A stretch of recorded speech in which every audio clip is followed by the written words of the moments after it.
The United States is built on something called the American dream, which is sort of the central mythology of our country. And the idea is simple, that no matter who you are, no matter who your parents are, no matter what your background is, that you can do better than your parents, that you can become rich, that you can achieve in ways that are impossible in other parts of the globe.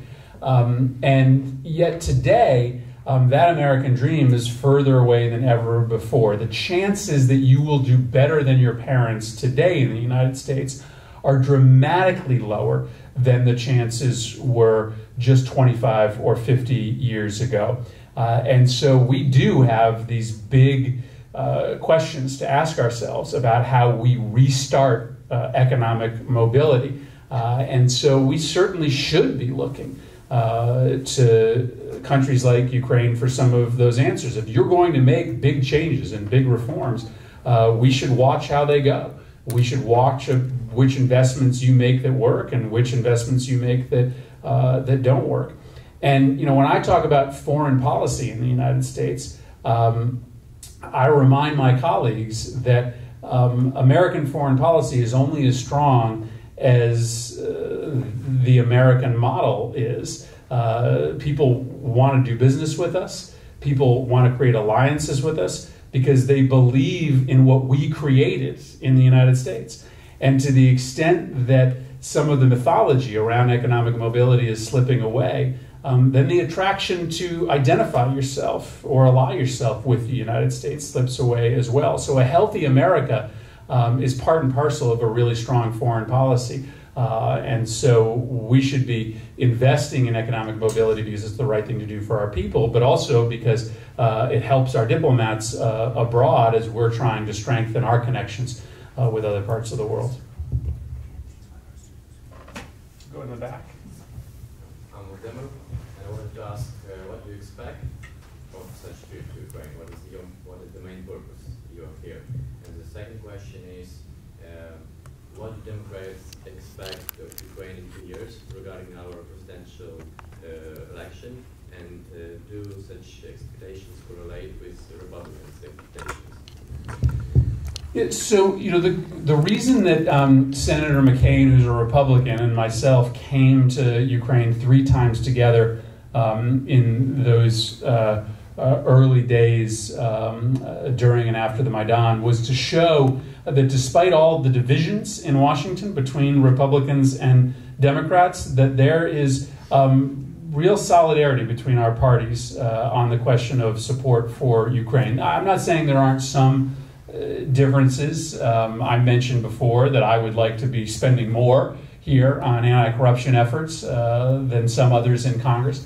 But by and large, the support that we've given to Ukraine, whether it be economic aid, anti-corruption aid, military aid, have come with both Republican and Democratic support. Again, I'm going to go visit the training program that the United States helps run, and that has been supported by both Republicans and Democrats. We have a big, broader effort to help other partners in the region stand up to potential Russian military aggression, something called the European Reassurance Initiative. That has been supported by both parties. And so I think that our desires will be the same for the election coming up. Our desire is for the election to be a free and fair election in which the people of Ukraine get to stand up and express their will through the ballot box. The United States won't take a position as to which candidate we favor. We will simply expect that the election will be done in a way that the people get to make the decision.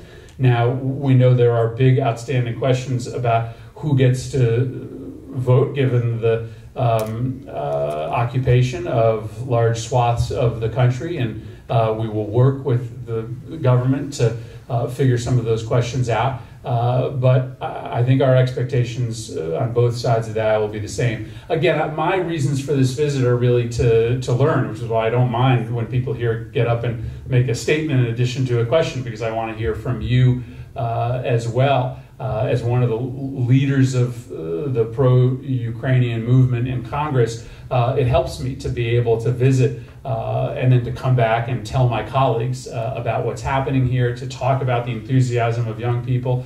It's important to know that a room like this can be full on a Saturday afternoon of young people that want to make a difference, and I can take that back to my colleagues to talk to them about the spirit that exists here, and about how our money, when we do spend it here, is going to be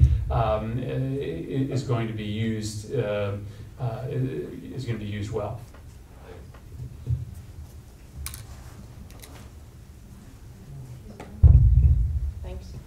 Hello, my name is Olga and I'm a student here at Innovation and Entrepreneurship Program, and my question would be, so the business has always been a main powerhouse of American economy, and what do you see are the ways that business in America is fighting the corruption, and how can Ukraine take those ways and apply them in our specific cases? How can Ukrainian small and medium businesses also fight the corruption in Ukraine? Thank you. Right. Yeah. A good question. I maybe don't, have very specific answers on that. But I just take you back to, why the Maidan started. At least the spark for the Maidan was a question as to whether Ukraine was going to be oriented with the European Union. And one of the reasons why it's important for Ukraine to have a future with Europe is because it is the European Union that demands a corruption-free economy as a condition of accession. And so as you think about the ways in which you create pressures to root out corruption from the economy, a European future and a future with the European Union is one of the means. There are tremendous benefits that come from making the choice to join up with the EU. Just look at the transformation of the Polish economy over the course of the last 20 to 30 years. And so hopefully the carrot of economic expansion by joining with Europe is one of the things that does create the hard pressure against corruption. Now, we want more U.S. businesses to be here and to be investing in Ukraine. And of course, we we don't allow U.S. businesses to engage in any kind of corrupt practices while they are here. So we also think that by encouraging more U.S. businesses to be here and bringing the relative ethics and legal protections that come with their participation in the economy, that will also create a downward pressure on corruption here. So I think there are a number of things that we can work on. But more U.S. businesses here, continuing to chart a European future, the kind of funding for programming that has been successful in the other parts of the country are elements of that strategy that you're looking for. Maybe just one more question.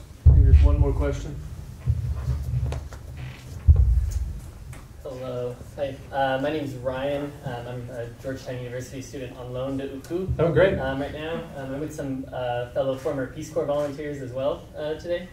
I just wanted to say a comment that I've spent the summer in Moldova as well, and it's so exciting to see the way that the U.S. is supporting civil society in this part of the world, and I think that might be one of the key ways to defeat corruption. So I encourage you to continue to support that, especially through USAID and Fulbright. But I was wondering, where currently does Congress stand on providing weapons to Ukraine?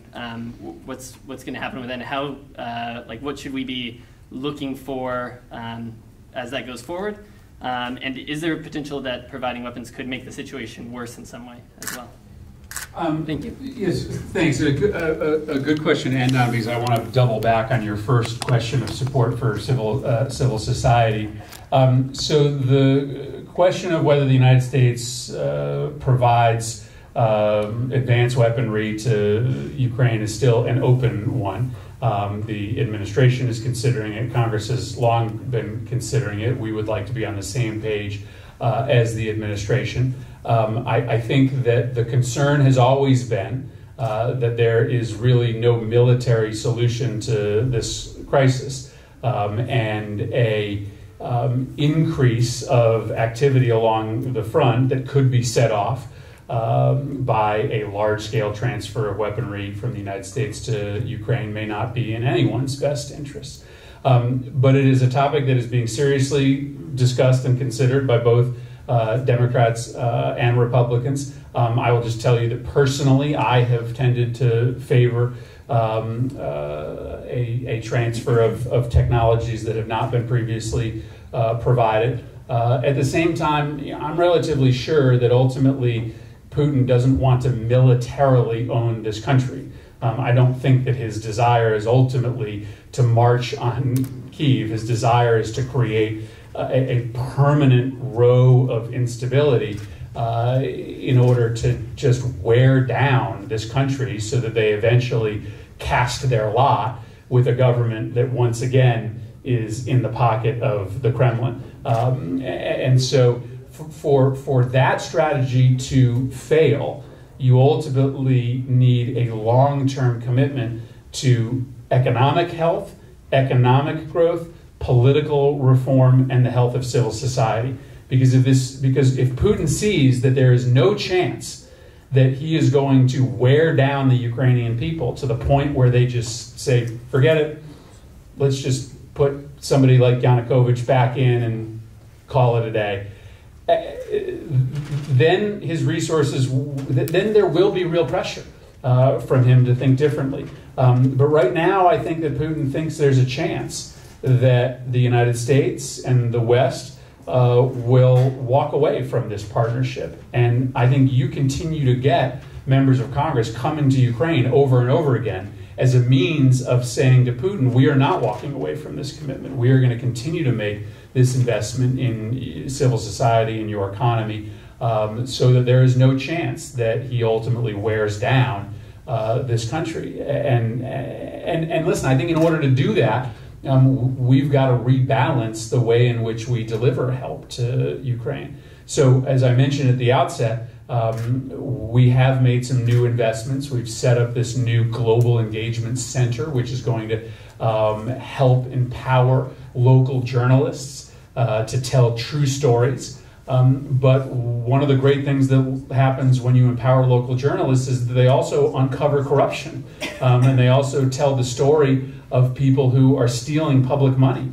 And so this new capacity that the U.S. now has to empower local journalism, it pushes back against Russian propaganda, but it also is part and parcel of the effort that you have against corruption here. As we try to support civil society, it's hard to do that when the United States today spends 20 times as much money on the military as we do on supporting economic development and diplomacy and civil society. That's the difference right now. We spend 20 times as much money on the Department of Defense as we do on the Department of State and USAID.